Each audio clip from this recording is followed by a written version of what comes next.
Yeah. Yeah, the Steelers, I don't know what to expect from them. Um, I think the offense. I think I'm sure you heard about the turmoil with Antonio Brown. Yeah, Uh, does he really want to get traded, or what's up with that? I don't. I think he's just frustrated. Um, I think.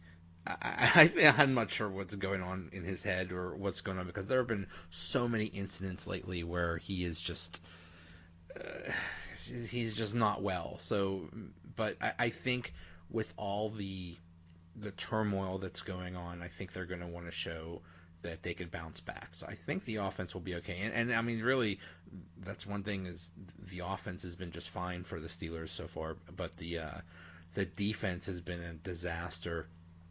That game against the Chiefs, they just did whatever they wanted. It was just it was a total embarrassment for the Steelers defense. So um, I just have a feeling. I think just with a pride thing that I think the Steelers defense will be much better, and I just have this feeling that Fitzpatrick is going to want to have one of those bad games that you talked about. So I yeah and I'm also thinking that it might be a big game for the Steelers rushing for James Conner.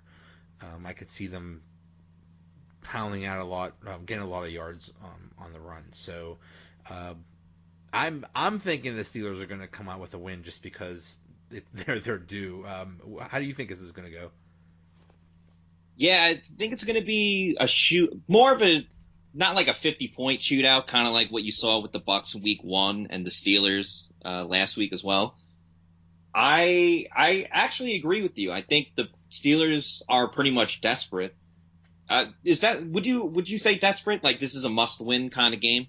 Oh yeah, oh yeah. I Yeah, mean, this is a team with Super Bowl aspirations. This is a team that thought, they went 13-3 last year, so they thought, okay, we need to get one of those top two spots in the conference, and we need yeah, a bye and stuff like that. And to not even have a win so far is and just all the turmoil with Le'Veon Bell and now Antonio Brown and just yeah.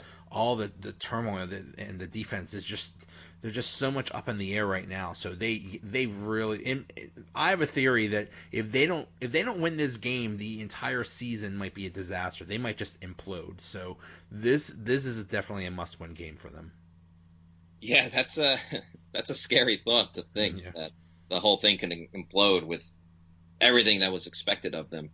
But yeah, I agree with what you said about James Conner having a good having a good rushing game this week. The Bucs struggled with the Eagles' running game last week, and we know the Steelers love to feed their running backs whenever they get a chance.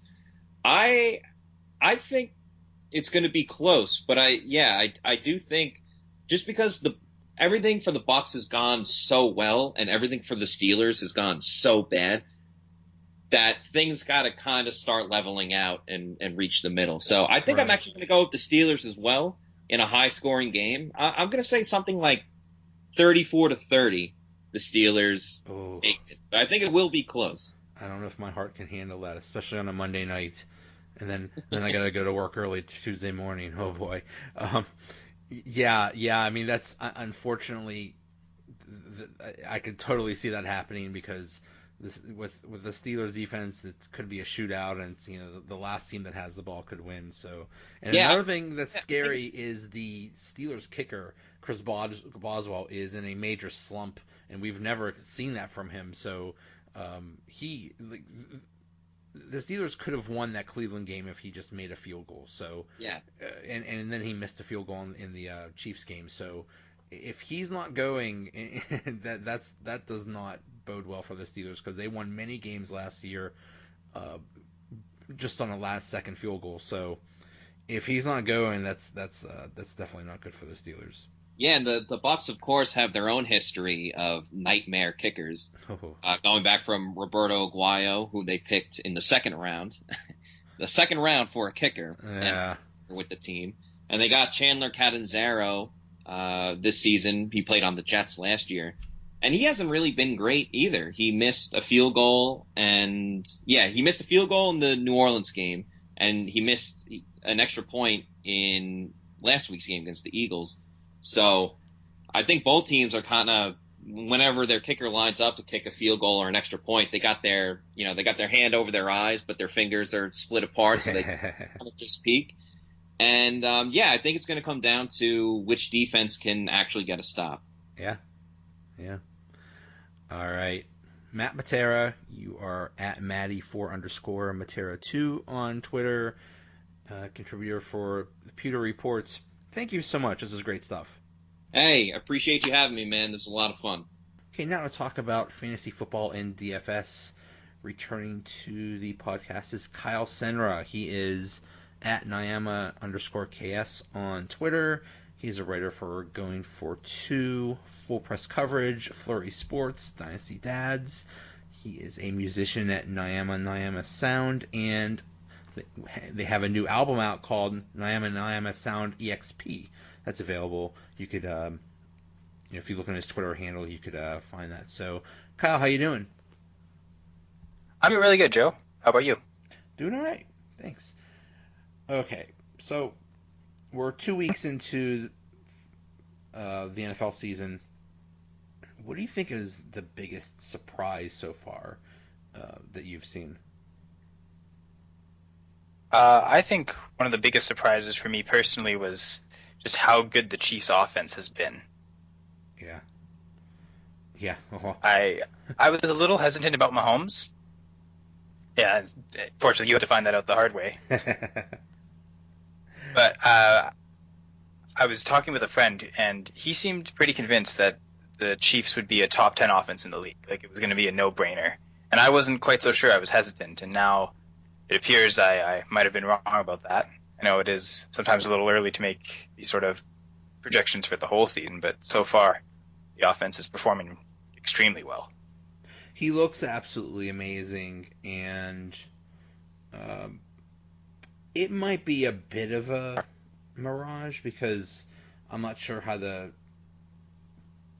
Chargers defense is, but I know the Steelers defense in that last game was absolutely horrid. I mean, I think you or me could have put up at least 300 yards on the Steelers defense that day. That was just, there were just so many wide open people. It was just absolutely ridiculous. So I know they're home against the 49ers this week, so maybe they'll be fine at home too. But maybe at some point he'll face a tougher defense and have a harder time. But yeah, he looks amazing so far, and it's helped everybody on that offense. Travis Kelce, Sammy Watkins, Tyreek Hill is looking amazing. I guess it doesn't really help Kareem Hunt though, huh? No, I've noticed that. He's gotten big workloads, but I think he's only averaging in PPR league or half-point PPR leagues 9.7 points per game. So yeah, it's a little disappointing that, especially in week 2, he seemed to get a really big workload. Yeah. As for tough defenses, I think the Chiefs play the Jaguars in week 5. So that should be a really good test for how good Mahomes and this offense really does against the premier defenses. Yeah. Certainly a game that not only fantasy fans, but football fans in general will probably want to circle. Is that in Jacksonville or in Kansas City? Honestly, not too sure. Okay. Yeah, I mean, I guess I'm old school, and I always think about the mystique of Kansas City, of their stadium, and think that they have some kind of advantage. I think that's a bit of a myth, because I think, what was it, last year's playoffs, Tennessee went in there and beat them in Kansas City, so can't be that tough. But still, I think they laid a goose egg. Yeah. In the second half, so that's where the advantage ended. Yeah, exactly. So maybe it's not so much. But what's been your biggest disappointment so far? I think the Arizona Cardinals in general. Yeah. I know offensively and defensively, but especially as fantasy people, we thought that was a pretty good team for fantasy players, even though the offensive line struggled. There was still David Johnson, Larry Fitzgerald.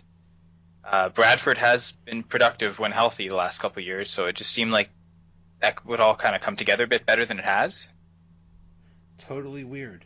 And you know, just about in every fantasy football draft, the top three players were, in some order, Todd Gurley, Le'Veon Bell, David Johnson. Two of those three, well, Le'Veon Bell's not even playing, but David Johnson, at least with Le'Veon Bell, he's out, so you could get somebody else in there. But you have to figure if you have David Johnson, you're playing him every week, and he's giving you nothing, and that puts you in such a hole. Yeah, I know I have him in one league, and even this week against Chicago, I'm still going to play him. Yeah. I can't fathom not playing him. I mean, I know that could be a tough defense, but you're right. It's at least with Bell, we know the certainty of it. Well, sort of. We think he's coming back week 10, week 11, but I've stopped making predictions about the Steelers because they're basically their own walking reality show. If entertainment value and drama was a stat, they would definitely lead the league in that. Yeah, for sure. Although I guess the Browns would be a close front runner. Might even tie them. Yeah, sure do. So this week, who are you liking in fantasy and DFS? So looking at the Vegas implied totals, their over and unders for how much they think each team will score, and I know it's only week 3, but it's the first time a team's had an implied total of over 30. They have the Chiefs at 31.5 points. So Vegas clearly thinks that the Chiefs are for real and that they're going to continue to pile up the points. I would feel pretty good about starting all Chiefs players.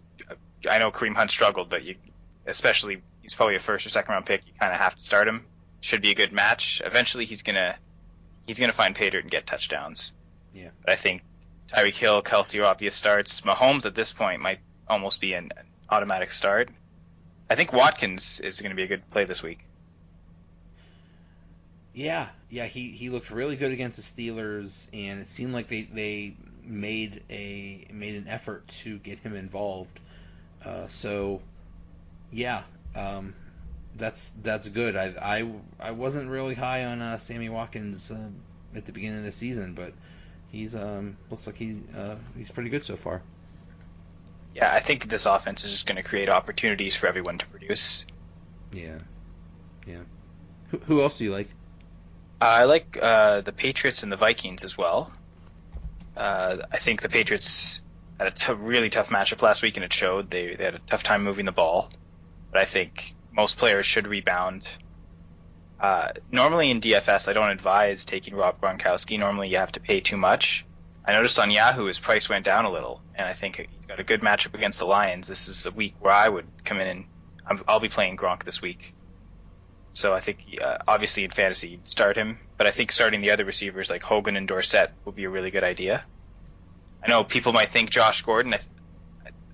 McDaniel's offense is a little complicated. I feel like he'll need more than a week with it before he could really start producing. Gosh, what a wild card Josh Gordon is going to be. Yes. He could do absolutely nothing, or he could break records. He could have, I could see him, catching like 4 touchdowns in a game or something like that. It's just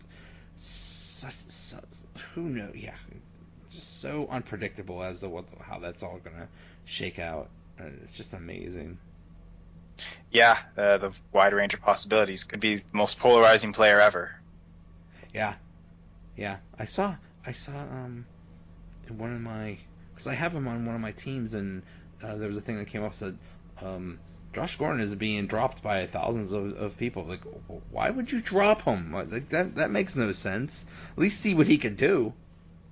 Yeah, I figured with Gordon, his landing spot's almost nullified because he's such a free physical athlete that he would fit into any offense. They'd find ways to get him targets. And he led the league in receiving with a combination of Brian Hoyer and Brandon Weeden as his quarterbacks. So I don't really think there's any bad landing spot for him. Exactly. He really hasn't had a good quarterback his entire career, and now he has the best. So yeah, we'll see how that all shakes out. And the Patriots are at Detroit this week, so that should One Patriots player I'd also like to mention is Sony Michel. Mhm. Looking at the box score, he only had a 3.5